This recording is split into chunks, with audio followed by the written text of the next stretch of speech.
So, pag lumagpas yung mirror mo dun mo sa poste na yon, sa cone na yon, yun yung ilaw ng sakyan, no? Palalagpasin mo lang konti, then todo papunta din sa kanan, then makita mo lang to. Okay? So, pag nakita mo na to, tapos silipan mo rin yung guhit. Okay? Since papunta sa kaliwa yan, ay sa kaliwa, kakabig ka ng kaliwa. Okay?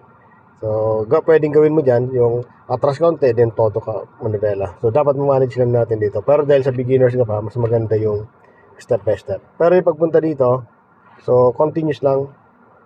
Okay? So, paglagpas ng mirror, diretso, todo dito, then hinto. Yan, pag nakita mo to, hinto ka na, then kabig manibela, pakaliwa, saka ka umatras. Sundan mo lang yung guhit na yan. So, magkakaroon lang ng, yan, ng adjustment, syempre pag sumikip. Possible sumikip yan kung napasobra ka lang. Ano? Kung napasobra ka at umatras, pwede sumikip. Pag sumikip yan, gitna mo lang. Kagaya nung ginawa natin exercise kanina. Gitna mo lang manipela mo din. Atras konti, then kapig. No? Ganun lang gagawin natin yan. Atras, then todo. Okay? So, try natin. Pangalawang cone na yun, yung ilaw ng sakyan. Ano? Yan. Tingin dito. Then, lagpas, then todo. Go. Very good, ma'am. Yan. Silip din sa kaliwang mirror, ma'am. Kailangan makita mo yung cone na yun.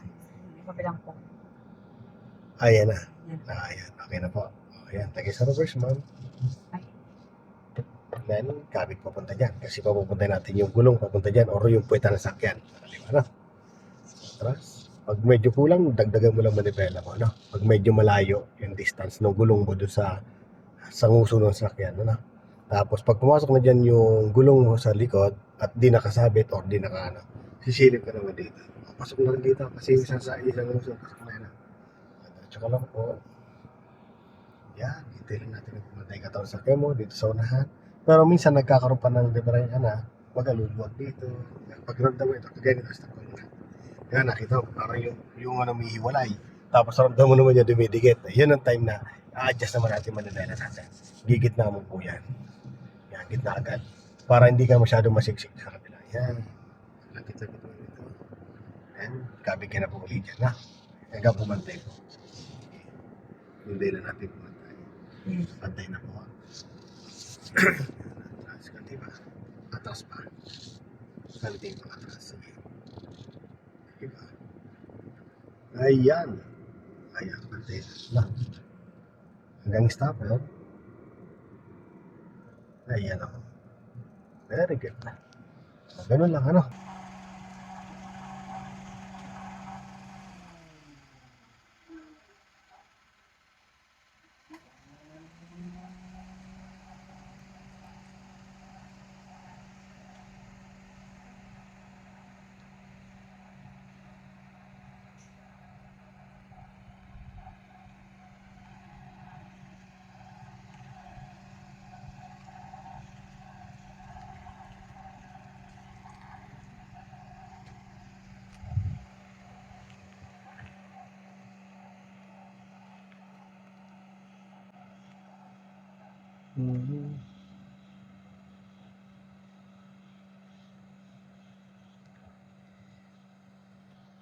Di ba?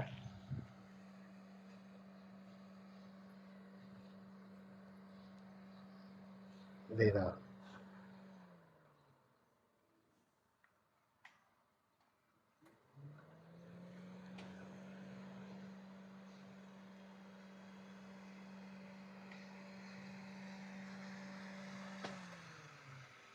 Ayan.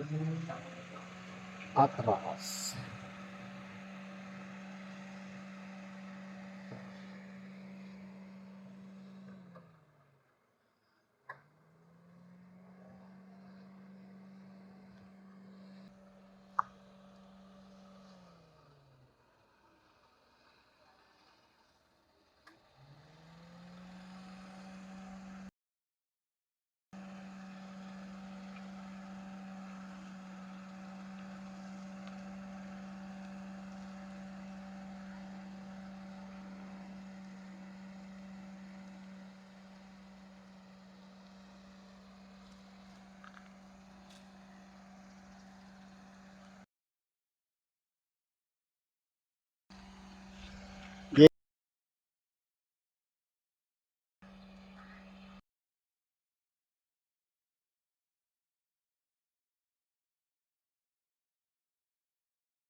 Very good.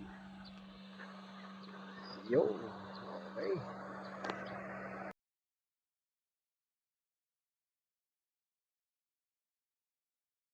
Ako, copy na dyan. Diretso lang.